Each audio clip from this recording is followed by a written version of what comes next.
Olá! Dando continuidade ao assunto, o arrebatamento da igreja, vamos falar dos cristãos que serão arrebatados e dos que ficarão para trás. Vamos fazer uma análise sobre a parábola das 10 virgens e pretendo fazer um breve comentário de como será o arrebatamento. Não saia daí, eu volto em alguns segundos.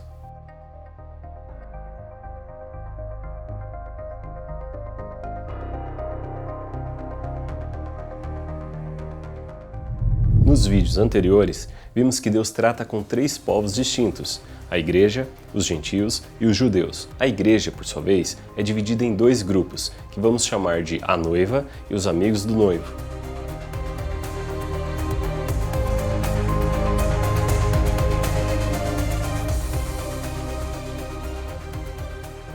O termo noiva é uma figura de linguagem e simboliza a pessoa que tem um compromisso com Deus, que vive a expectativa da volta de Jesus, que irá levá-la para uma grande festa, as bodas do Cordeiro.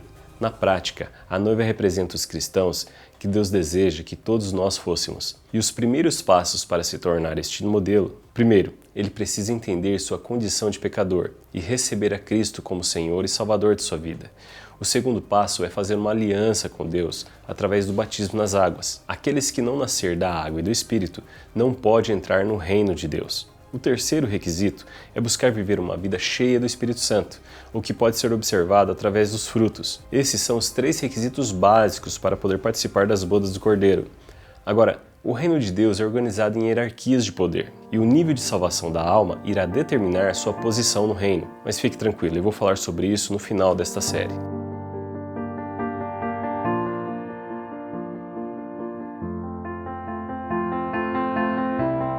Os amigos do noivo são os simpatizantes da fé. Receberam a salvação no Espírito, pois entenderam sua condição de pecador e confessaram a Cristo. Porém, não conseguem ou se recusam a viver os princípios da palavra. Geralmente têm dificuldade em reconhecer seus pecados e não se permitem moldar pela pregação do Evangelho. Pessoas que, apesar de saberem que Cristo está voltando, não se interessam pelo assunto. Na realidade, nem gostam de pensar nisso, pois não se sentem preparados, pois sabem que muitas áreas de sua personalidade ainda precisam ser trabalhadas, ou seja, salvas. Agora veja a diferença. Ao contrário dos amigos do noivo que não vivem a expectativa do retorno de Cristo, a noiva, junto com o Espírito Santo, clamam a sua volta. Podemos ver isso no livro de Apocalipse, capítulo 22, verso 17. O Espírito e a noiva dizem, vem. Então eu te pergunto, em que posição você está? No grupo daqueles que anseiam pela volta de Cristo, ou daqueles que ignoram e preferem não tocar no assunto? O principal objetivo dessa série é alertar os cristãos a se arrependerem, a se prepararem, pois se a palavra estiver certa, e eu tenho certeza que está, então o arrebatamento está muito próximo de acontecer. Então aproveite a chance que Deus está te dando para entender esse tempo e se preparar, para ser encontrado digno de estar na presença do seu Filho, pois Ele ama a todos e não quer que nenhum dos seus fique para trás. E isso não depende de Deus, mas de nós, das nossas atitudes. A igreja, de modo geral, está adormecida acerca deste assunto, tanto que esse tema é raramente pregado nos púlpitos. Então, valorize o seu tempo e nos ajude a levar a palavra de Deus para mais pessoas. Compartilhe esses vídeos e seja um coparticipante no processo de salvação de outras pessoas. Talvez você não tenha facilidade em pregar o Evangelho, mas pode ajudar. Então apoie quem está fazendo esse trabalho. Veja o que diz a Bíblia.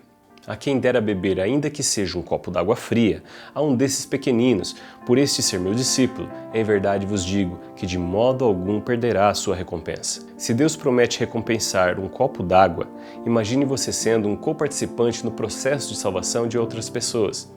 Então compartilhe. E para fecharmos este tópico, eu faço mais um apelo. Deixe as distrações um pouco de lado e procure entender o que a Bíblia diz a respeito do final dos tempos. Não deixe para depois. E não perca tempo com pessoas que não têm compromisso com a palavra, cheias de opiniões, porém sem fundamentação teológica. E, infelizmente, o YouTube está cheio de pessoas assim. E não há problema nenhum em ouvir a opinião dos outros. Isso é até importante. O problema é quando não se tem base bíblica para questionar os sofismas que estão sendo pregados por aí.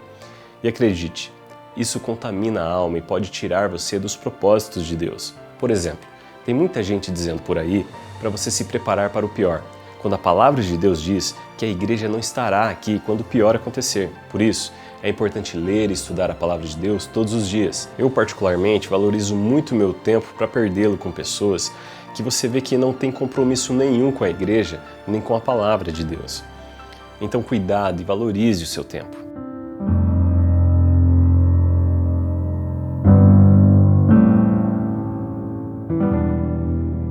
Vamos ler agora a parábola que faz alusão ao arrebatamento e a condição da igreja quando isso acontecer. Abra no Evangelho de Mateus, capítulo 25. Vamos ler a partir do verso 1.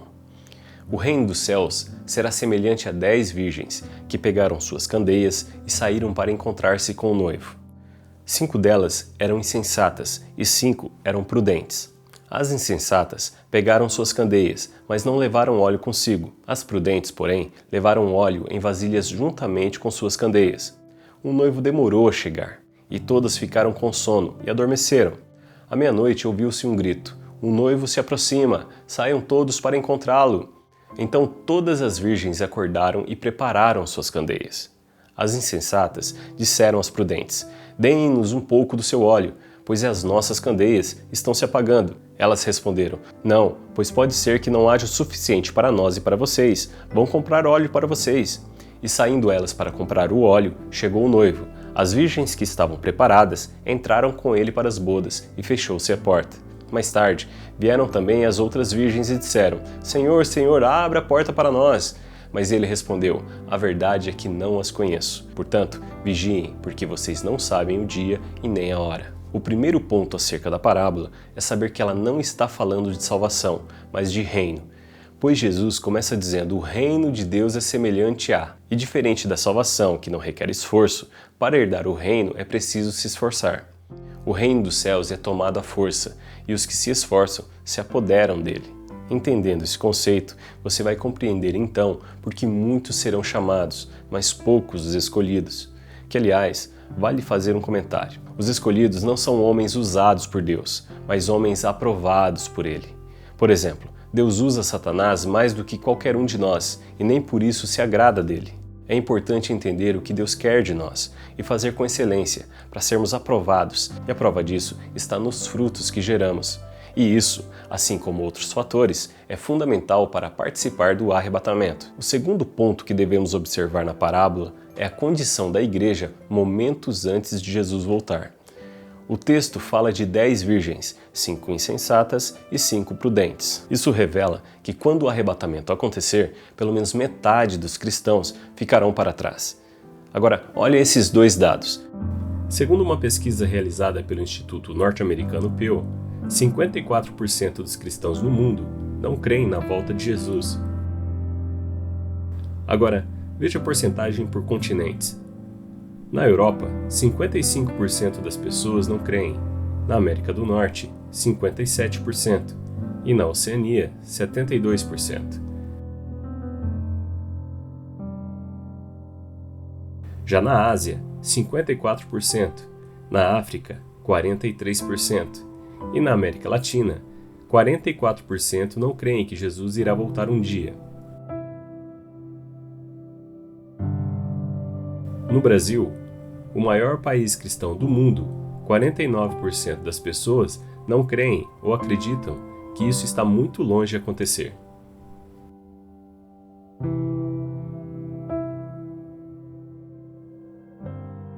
Repare que, do ponto de vista profético, esses dados se encaixam perfeitamente com a parábola que Jesus contou. Seria coincidência? Para alguns homens talvez sim, mas Deus não trabalha com coincidências, e tudo que Ele fala ou faz tem um propósito.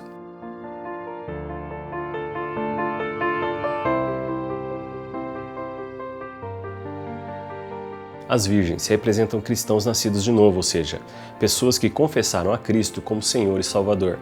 E são chamadas de virgens porque são pessoas que foram separadas para o noivo, assim como a palavra santo, ou seja, aqueles que foram separados para Deus.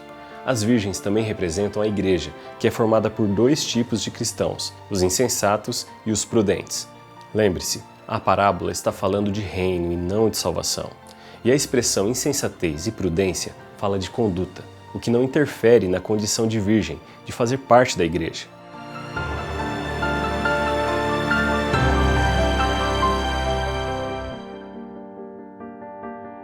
noivo demorou a chegar e todas ficaram com sono e adormeceram. Esse verso faz alusão a um fato importante que antecede o arrebatamento. Ele revela que a mensagem, o ensino acerca da volta de Jesus não estará sendo pregado nos púlpitos das igrejas, o que fez com que toda a igreja adormecesse acerca deste assunto. E aqui fica um alerta a você que está à frente de uma igreja. É sua responsabilidade não só acordar a igreja, mas orientar as pessoas para se prepararem para este tempo. Uma igreja viva, santa e pujante é uma igreja que vive a expectativa da volta de Cristo.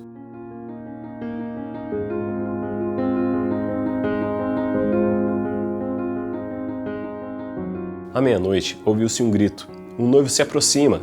Saiam para encontrá-lo. A expressão à meia-noite se refere ao tempo em que, de fato, Jesus irá voltar. E a expressão ouviu-se um grito, o noivo se aproxima, faz referência às mensagens sobre a volta de Jesus sendo propagada no mundo todo. Por exemplo, esta série sobre o final dos tempos faz parte deste grito. E eu que estudo escatologia há mais de 12 anos, reparei que a mensagem do reino e da volta de Jesus aumentou exponencialmente nos últimos 10 anos. Então aqui fica mais um alerta, agora para a igreja. De que lado você está? Do lado das insensatas ou do lado das prudentes? Repare que ambas ouviram o aviso de que o noivo está próximo, mas só as prudentes estavam prontas.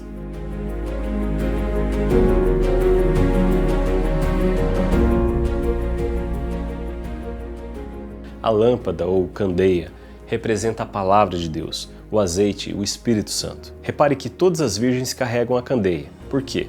Porque foram alcançadas pela pregação da palavra. Porém, nem todas levam consigo o azeite. O que isso quer dizer? Como eu disse antes, prudência e insensatez fala de conduta. Ou seja, a pessoa pode ter confessado a Cristo, mas se o seu caráter, juntamente com suas obras, não forem acompanhadas pelo Espírito Santo, a sua vida deixa de refletir a luz, que é Cristo. E todo esse trabalho tem um preço, de tempo, de dedicação, de suor e lágrimas. Não é algo que você encontre de graça por aí. E também não pode ser compartilhado. E o fato das prudentes terem levado um óleo consigo revela que essas pessoas sempre buscaram viver uma vida conforme a vontade de Deus. E eu vou te dizer, não é nada fácil viver uma vida assim. E digo isso porque eu e minha casa vivemos essa realidade. E não é fácil, eu garanto. Tanto que, com o passar do tempo, vi muitos irmãos desistirem no meio das provas. E veja bem, não confunda, eu não estou falando de salvação do espírito, que não depende de obras. Estou falando da salvação da alma, da conduta. Pessoas com problemas na alma, na hora da prova, não se deixam moldar, não conseguem renunciar. No fundo, elas têm dificuldade em confiar em Deus. E é nesse processo que você conhece quem anda segundo o Espírito ou para fazer os desejos da carne. E vou te dizer, são poucos os cristãos que estão dispostos a viver assim. Tanto que a própria parábola já diz, a cada 10, apenas 5. Então, irmão, não seja imprudente. Você pode lutar, fazer planos, porém não deixe passar as oportunidades que Deus te dá de ser uma pessoa melhor. Agora, quer saber um segredo que agrada o coração de Deus? Antecipe-se. Como aquela mulher que ungiu o Senhor em Marcos 14, verso 8. Faça antes aquilo que a maioria só vai fazer quando for tarde demais. Entenda uma coisa, Deus quer o seu coração. Agora, se o seu coração estiver preso nas coisas deste mundo, então Deus vai propor que você se livre disso. E é nessa hora que você vê quem está disposto a segui-lo ou não. Então, quer um conselho? Não se apegue a nada deste mundo e busque viver uma vida cheia do Espírito Santo.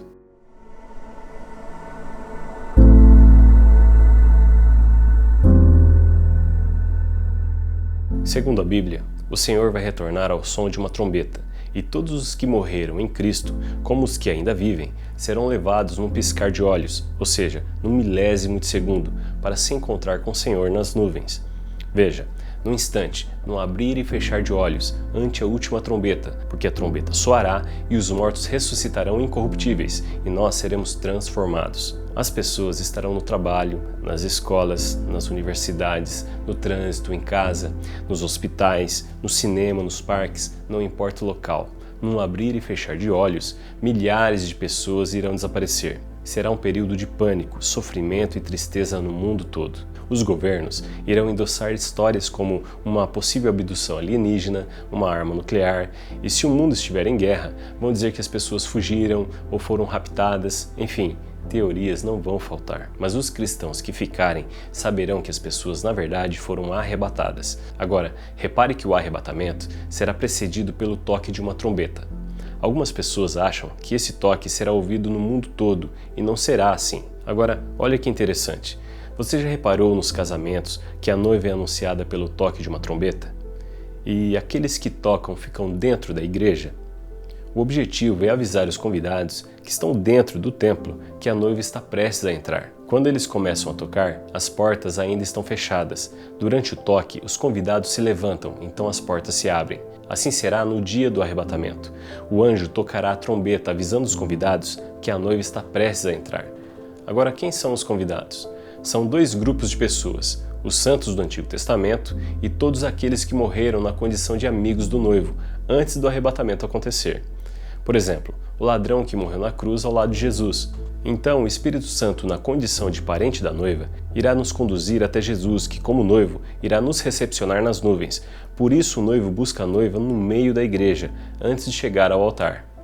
A tipologia não é linda? Depois nós, os vivos, seremos arrebatados juntamente com eles nas nuvens, para encontrar o Senhor nos ares. Assim estaremos para sempre com o Senhor.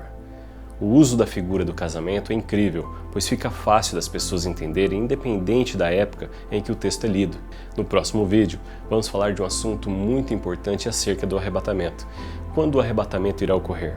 Antes, durante ou depois da tribulação? Se você vem assistindo os vídeos anteriores, você já sabe que eu tenho uma opinião formada sobre isso. Porém, a minha convicção é baseada na palavra de Deus. Eu vou mostrar na Bíblia os argumentos que provam que a igreja não estará aqui durante a grande tribulação. Não perca, que Deus te abençoe e te leve a conquistar coisas que jamais imaginou. Até a próxima!